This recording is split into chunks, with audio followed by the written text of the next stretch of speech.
And the reality is every generation of Mississippians get to write our own chapter. And this is a moment where we get to write a chapter that's better than our past.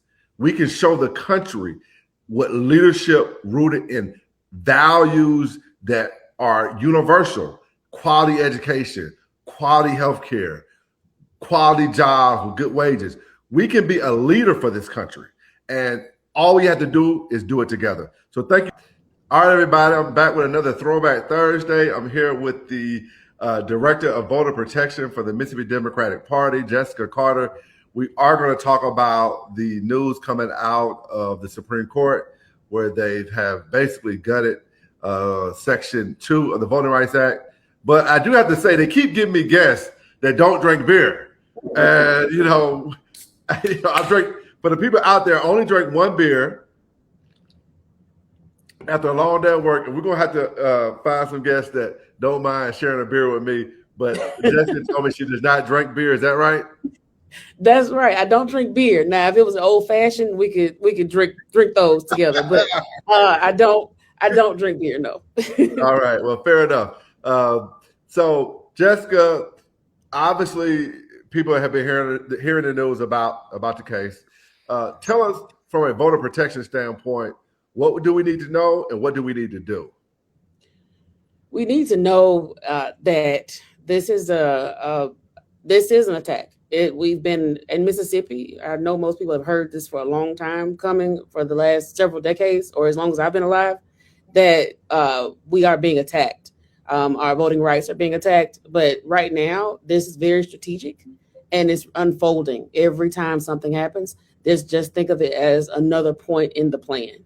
And what we need to do right now is make sure that you check your voter registration status. Make sure you're still active. Because what I'm finding out, and after talking to people after the primary, a lot of people are being made inactive on the voting rolls. So check it, call your circuit clerk, make sure that you're still active. If you're not, that may mean that you have to go to your circuit clerk's office and make sure they have the correct documentation. We will, at the Democratic Party, be having more information coming out for folks, and to make sure that people understand and have a little bit more time and know who to contact and have questions. So we want to make sure that we are putting all the right information out in front of people. So you don't just out here looking on social media and trying to get the information that you need. You can come and you can call us, you can talk to us and get the right information. Yeah, and I think it's so important people check, because the Secretary of State used Experian, a private company, to check whether people were, to use it to verify addresses for voter registration. Experian, according to the reporting from Mississippi Today, told him it wasn't reliable, and he still used it. Exactly. And I had a good friend. I mean, this guy votes in every election. I mean, if it was dog catcher, he gonna vote. And he showed up. He voted absentee because he was going to be out of town on election day in the primary. Found out he was moved inactive in Ottawa County. Found it out. Was really upset about it because he knew he had moved in a long period of time and he had not missed any elections. And luckily, because he voted absentee, he was able to correct it. But people show up at the polls, find out they're inactive. They vote affidavit. They don't follow what's necessary afterwards to confirm that. It's a really unfortunate situation we find ourselves in, but it's really great that we have people like you that are going to notify people. It's good that we're pointing this out. If you're listening to this, share this. People need to know that they need to check their status, because it's a very important election coming up. I would love to hear your opinion about the vote. I don't want to get it too long, so let me say my part and let's finish with you. But the main thing that concerned me about the voting rights decision gutting Section 2 is people like Shad White, Governor Reeves, they don't want voters to pick them. They want to pick their voters. They don't want to have to be accountable for bad policies. They don't want to have to be accountable for tariffs that are driving up prices. They don't want to have to be responsible for selling out hospitals like Greenwood, LaFleur, because, it's about to file bankruptcy because the governor refused to expand Medicaid all those years. They don't want to pick they don't want voters to pick them. They want to pick their voters. They don't want a multi-generational, multiracial coalition in Mississippi that's focused on what's best for us. And, decisions like we got out of the Supreme Court give them the power they need to try to stop us from building that coalition. Speak to that if you don't mind. And exactly right. Exactly right.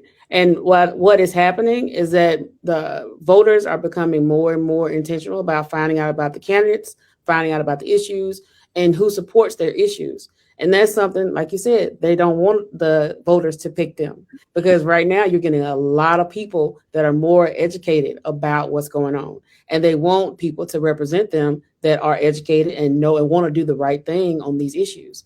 And that's the thing. We got to get everybody educated on what it means to do an affidavit ballot, what it means to make sure to call your circuit clerk's office, to make sure to do all those things. A lot of people do not know about the tenets of being civically engaged, because it's not just casting a ballot. It's on every attempt, making sure you know who your people are that represent you, know who they are locally, federally, statewide. It doesn't stop. It's not just showing up on election day. It's just a lot more to it. And that's what our focus is to make sure people know what that looks like and what they can do and how to be involved. There's a lot of things that we're doing right now and trying to get that in front of folks, those opportunities. And that's what it means. It means that we need to keep going. I think that is the biggest point, is that once you see all of these attempts to break down what we're already doing, then you have to keep going harder. And that's what I want people to understand, is that we don't stop. We can't stop, because what we're doing is having an effect, and it's showing. Well, we're built for this moment. And the reality is every generation of Mississippians get to write our own chapter. And this is a moment where we get to write a chapter that's better than our past. We can show the country what leadership rooted in values that are universal: quality education, quality healthcare, quality jobs with good wages. We can be a leader for this country. And all we have to do is do it together. So thank you for having me, Jessica. God bless you. I appreciate your hard work.